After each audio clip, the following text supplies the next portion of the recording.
parle du docteur Pierre Bastien et de son travail sans relâche contre le tabagisme et de ses recherches atypiques sur l'intoxication des champignons tels que Amanite phalloïde, Amanite vireuse et Amanite printanière.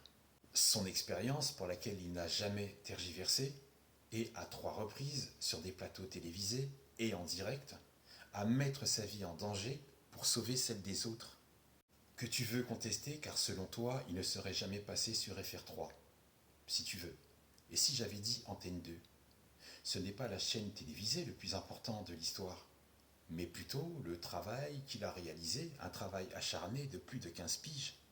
Il a mis en place un traitement face à l'empoisonnement par les champignons mortels, qu'il a intitulé le protocole Bastien, qu'il a expérimenté sur lui-même, qu'il a mis en application sur lui-même, qu'il a testé sur des patients à l'hôpital Remiremont face à l'empoisonnement, qu'il a pu sauver avec succès.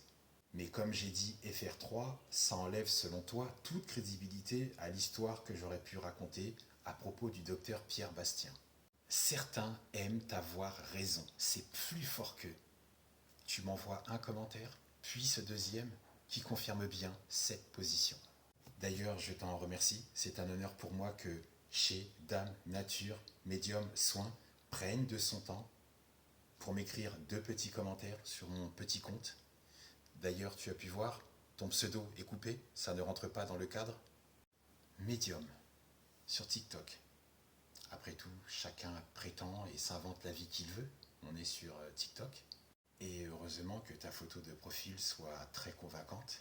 Donc tu aurais des capacités ou une sensibilité à des pouvoirs subtils ou des phénomènes que nous-mêmes, pauvres moldus, ne pouvons pas percevoir, excepté toi. Si tu perçois ou retransmets des messages écrits, ou si tu prêtes ta voix à un esprit, est-ce qu'il ne faut pas faire preuve de neutralité ou d'empathie? Je ne vois pas un brin d'humanité sur ce commentaire, mais un retour très émotif de ta part, et tu bloques sur FR3. Chercher à convaincre l'autre est pour moi une perte de temps, une perte d'énergie. Si ton combat c'est FR3, libre à toi, grand bien te fasse. Ce n'est pas ce petit détail insignifiant qui remettra en cause le travail de ce grand homme qui a sauvé des vies. Mais ton commentaire, merci d'avoir posé ta bêtise, car lui, peut-être, fera des vues. Je te remercie de ta bienveillance. Continue à traiter les autres comme tu voudrais être traité, et que la paix soit avec toi.